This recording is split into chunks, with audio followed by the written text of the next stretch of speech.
یوں آنا لا مکاں سے پھر مکاں کو، کہ سینے میں ہو وہ کف میں جہاں ہو، مگر اس راز کو کہنا ہے مشکل، کہ دیکھیں شیشہ شیشہ کو کہیں گل، سناؤں کیا میں من کی تاب و تب کا، اٹھا دے پردہ یہ عنائے غرض نہ، فلک بھی اس کی شوکت سے ہیں لرزاں،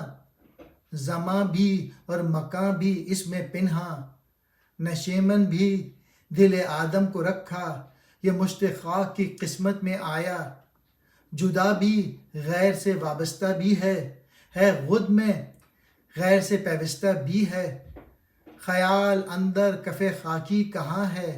سفر جب بے مکاں و بے زماں ہے زندان میں وہ ہے آزاد ہے کیا، کمند و صید اور صیاد ہے کیا، ہے روشن ایک دیا سینے میں تیرے، یہ کیا ہے نور آئینے میں تیرے، نہ ہو غافل کو تو اس کا امی ہے نادانی کہ تو خود بین نہیں ہے، اور اس خدا کے جہان لامکاں سے اس طرح واپس آنا کہ دل میں تو اس کا جلوہ ہو اور جہاں ہتھیلی پر ہو۔ معراج مصطفیٰ کی طرف اشارہ ہے۔ سفر معراج کے دوران اللہ کے نبی نے جو مشاہدات کیے اور اللہ نے اپنی نبی سے جو باتیں کیں، ان کے اسرار و رموز سے کوئی واقف نہیں، اس لیے دل میں خدا کا ہونا اور ہتھیلی پر جہاں کا ہونا کیسے ہو، یہ اللہ اور اس کے رسول ہی کو معلوم ہے۔ لیکن یہ راز کھولنا بہت مشکل ہے۔ یہ ایسا ہی ہے کہ شیشے کو دیکھنا اور کہنا کہ یہ تو سفال یعنی ٹھیکرا ہے، حقیقت الفاظ سے بیان نہیں ہو سکتی۔ میں من اور اس کی قوت اور تجلی کے بارے میں کیا بتاؤں،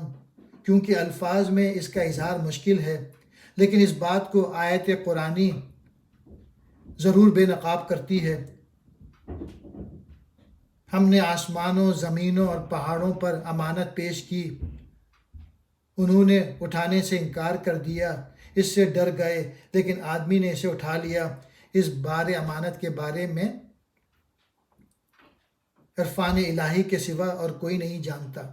اس من کی شان و شوکت سے آسمان کے جسم پر خوف طاری ہے، زماں بھی اور مکاں بھی اس کے پہلو میں ہے، اس کے دائرے کار میں ہے،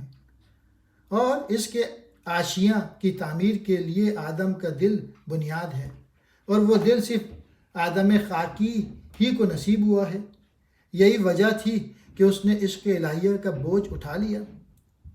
من غیر سے جدا بھی ہے اور غیر سے وابستہ بھی ہے، یہ اپنا اندر گم بھی ہے اور غیر سے بھی تعلق رکھتا ہے، ہر شے موجود بھی ہے اور ہر شے سے الگ بھی ہے۔ 4 شعروں میں اس آدمی میں خیال کیا چیز ہے کہ اس کی زماں و مکان کی قید سے ماورا ہے، جہاں چاہتا ہے جا سکتا ہے، وہ قید خانے میں ہے اور آزاد بھی۔ آخر یہ کیا ہے؟ وہی کمند بھی ہے، وہی شکار ہے اور وہی شکاری بھی۔ پھر خیال یہ پیدا ہوتا ہے کہ آخر یہ کیا ہے؟ آخری 2 شعر میں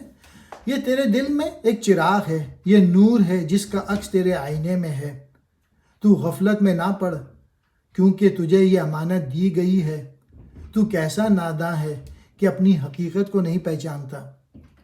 تو خلاصہ یہ ہے اس بند کا، خودی کی، من کی اور اپنے اندر سفر کی بات کی گئی ہے، اور بتایا گیا ہے کہ وجود مطلق تعین میں آ کے جب قابل اشارہ ہو جاتا ہے تو اسے من کہتے ہیں۔ خودی بھی اس کا دوسرا نام ہے، اور اس کی پہچان اپنے اندر سفر کرنے سے ہوتی ہے، اور اپنے اندر سفر ماں باپ کے بغیر دوبارہ پیدا ہوتا ہے۔